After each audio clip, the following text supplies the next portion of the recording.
My phone is totally jacked up. I was on Judas Priest, Sin After Sin.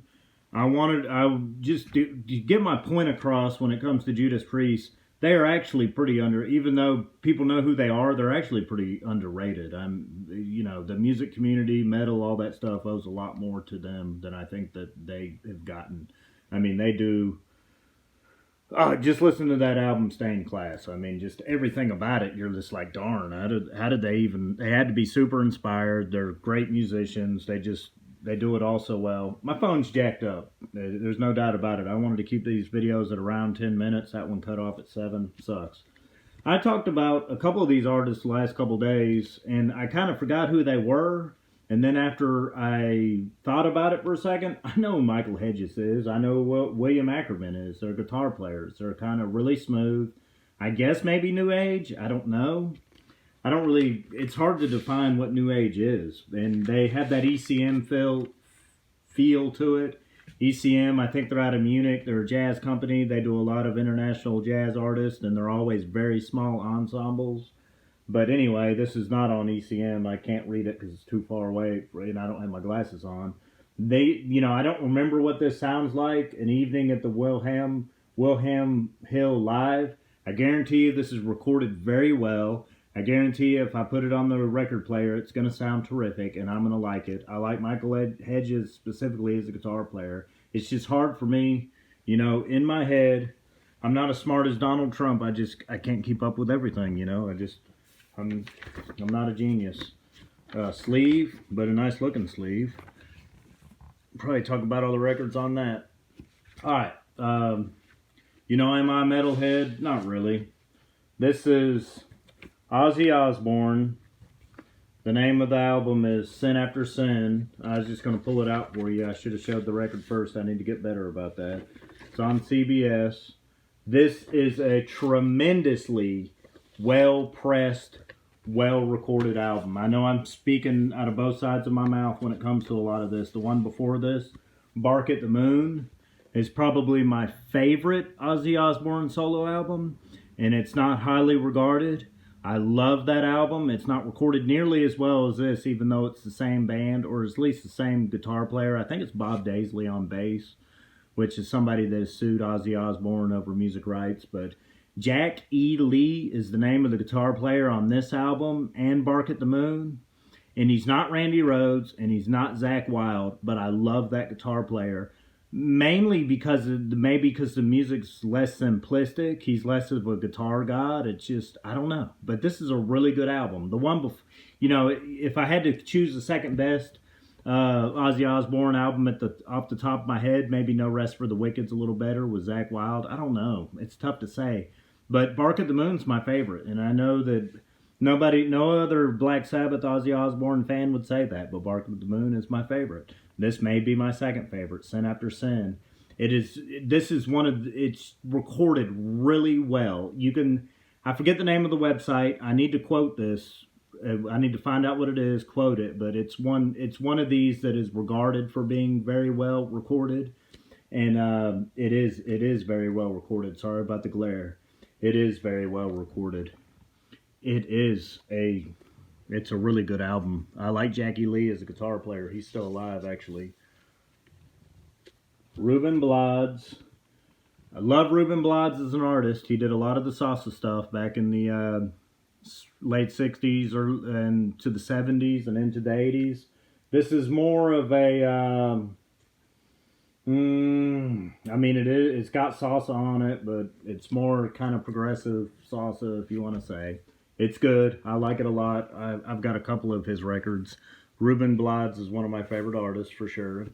DGordan, The Tower of Power. I don't have very much stuff on record that is from Prestige or from Blue Note because that stuff is so expensive. You don't find that stuff at garage sales or anything like that. And this is a reissue, but it's really good, and it's got players on it that I don't normally hear, and it's got very long songs. It has one 10-minute long song. None of them are under 8 minutes. There's 4 of them, and you know me. I like the stuff that is. I like the stuff. There's the Prestige label. I like the stuff that is long. And I love the fact that these are not normal Blue Note or Prestige sidemen. They are people that you don't hear about very often. And, you know, it's nice to have stuff by artists that you don't normally hear of a lot, that are on by an artist that you really like. I'm trying to think of what my favorite one by him is. When I think of it, I'll let you know. But DGordan, he's a saxophone player. He's tremendously good. Tremendously good. I mentioned the other day that he's a minimalist. He doesn't do as much as some of the other ones. But in a lot of times, and with a lot of records, that is a good thing. And I wonder why they're... And it says and James Moody, and it's got him in bold. I wonder why he's in bold. I don't remember him doing too much on that album, or doing much more than anybody else. Benny Carter, American Jazz Orchestra. This is orchestrated stuff. It's double disc. You know, I wish I could say more about this. I don't remember ever listening to it. It's got a shit ton of musicians. Benny Carter I like a lot. I think he was one of the ones that, I think he was the one that, in the movie The Terminal with Tom Hanks in it, I think he was the one that he was looking for to get his signature along with the picture. And it's kind of the whole premise of the movie, that he's looking for this one artist. I wish I could remember more about this. I feel bad that I don't remember more about this, but you can only listen to so much music. I would think that was good, but on the same note, it's got a lot of players on it. We all know this. We all know Stevie Wonder. This one is Songs in the Key of Life. It's a wonderful album. It's, you know, just wonderful double disc. I don't want to say too much about it because it's that good. It's that seminal of an album. Really good. I mentioned this band the other day. I went to a garage sale. Somebody gave me this record because it was... because we couldn't get it open because it had water damage. The record itself was in mint condition, but the cover's all jacked up. Demons and Wizards by UriahHeep. Love UriahHeep. The Demons and Wizards, and the one right after this, The Magician's Birthday, are mostly held up by the covers. Those are a famous artist, Roger Dean, a famous album cover artist, and I think these are really good albums, but I think that UriahHeep has better stuff than this. I just do. I think their first few albums, I think some of the stuff they did in the 80s was better. Love UriahHeep a lot. I love UriahHeep a lot. There's Ken Hensley.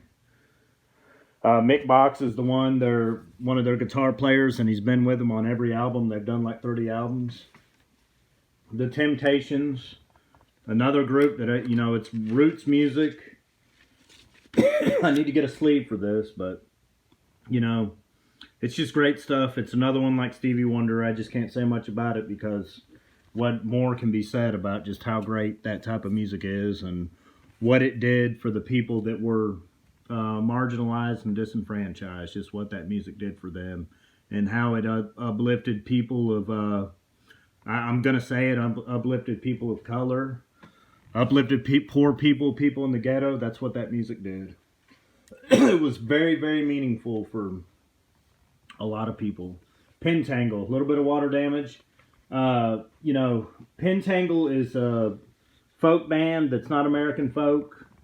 It's international. I can't tell you exactly where it comes from. I've heard this album quite a few times though, and it is really good. It's called Cruel Sister.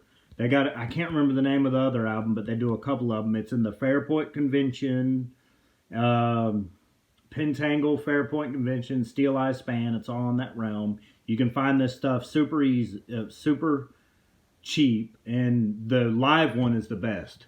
I wish I could remember the name of it. They got a double live album that is just absolutely incredible. But the sound quality of this and what it represents is so good. So good. Folk music just in general is good, you know, and the international stuff even gets better. I wish I knew more about it, but when you listen to it, you automatically know what it is. It automatically has meaning, and it's great sound quality, and it's so inspired and so fulfilling. Little River Band, Backstage Pass, is a live album. I saw Little River Band live, so when I see their stuff for $1, I buy it. You know, just whatever. They're not that great, but and I say this a lot, but and it's got custom labels. That's nice, but it embodies a time and a place. I saw this band in the '90s, and you know, my parents had a couple of their albums, and they have meaning to me. Do I think they're all that great? No, not really, but you know, it's just like I say, stuff that embodies in a time and a place embodies a time and a place. I enjoyed the concert. I enjoyed those times. What can I say? Thanks, you guys.